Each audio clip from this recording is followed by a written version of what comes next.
রেখা, বর্ষা আর মালা তিন বোন পাশের একটি গ্রামের মেলাতে ঘুরতে গিয়ে জল পিপাসা পেলে একটা বড় মাঠের সামনে দাঁড়িয়ে যায়। ওই দেখ, সামনে একটা কুঠি রয়েছে, ওখানে নিশ্চয়ই কুঁয়োটুও কিছু থাকবে, চল গিয়ে দেখি একবার।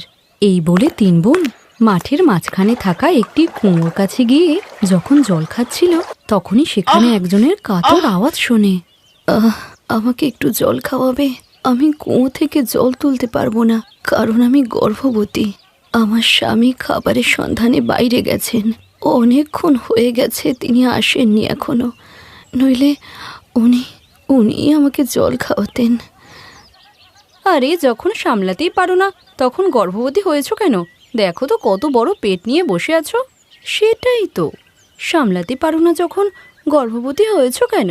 হ্যাঁ রেখা দিদি, বর্ষা দিদি, আমার তো দেখেই হাসি পাচ্ছে। এত বড় পেট নিয়ে কেউ কিভাবে থাকে? আমি তো থাকতেই পারবো না।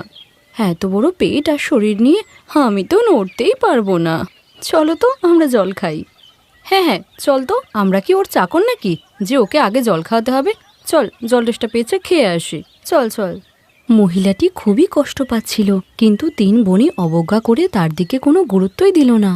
তখনই সেখানে এলো সেই মহিলার স্বামী, যিনি একজন ঋষিমুনি। খবরদার, কুয়ো থেকে যদি জলও খেয়েছো, তোমরা আমার বউকে অপমান করেছো। একজন গর্ভবতী মহিলাকে কষ্টে কাতরাতে দেখেও তোমরা সাহায্য করনি, উল্টে মজা করেছো। তোমাদের এতটুকুও দয়া হলো না?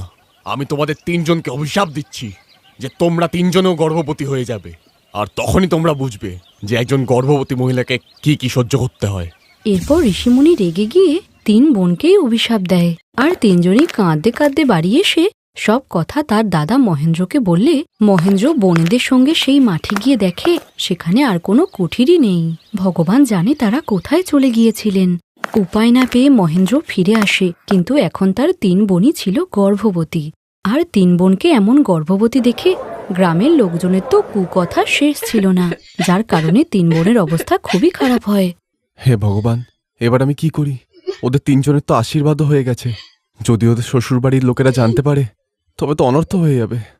আর ওদের আমি কিভাবে বোঝাবো যে ওরা বিয়ে না করেই গর্ভবতী হয়ে গেছে? দাদা, এখন আমরা কি করব দাদা?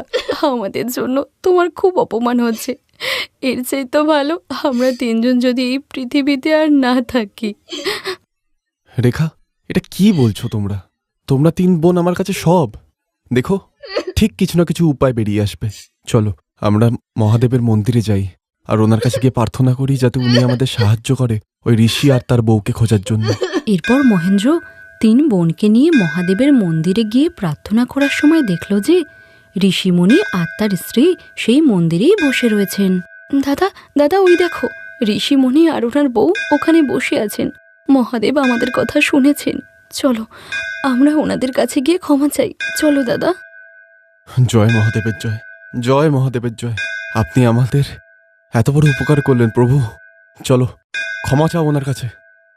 তিন বোনকে সঙ্গে নিয়ে মহেন্দ্র ওই ঋষিমুনির কাছে গিয়ে মাথা নত করে ক্ষমা চায়। হে মহর্ষি, আমার তিন বোনের ভুল হয়ে গেছে, ওদের ক্ষমা করে দিন মহর্ষি। ওরা না জেনে এসব করেছে। আচ্ছা, তাহলে তুই এদের তিনজনের গুণ গাইতে এসছিস? যা, আমি ক্ষমা করব না। না না, এরকম বলবেন না। আপনি তো মহাদেবের মন্দিরে বসে আছেন, আপনি তো জানেন উনি দয়াবান, আর আপনিও যে ওনারই ভক্ত। দয়া করে আমার বোনেদের ক্ষমা করে দিন। আপনাকে মহাদেবের দিব্যি, ক্ষমা করে দিন। আচ্ছা চল, ঠিক আছে, আমি তোর তিনটে বোনকেই ক্ষমা করে দেবো, কিন্তু তোকে আমার একটা শর্ত মানতে হবে।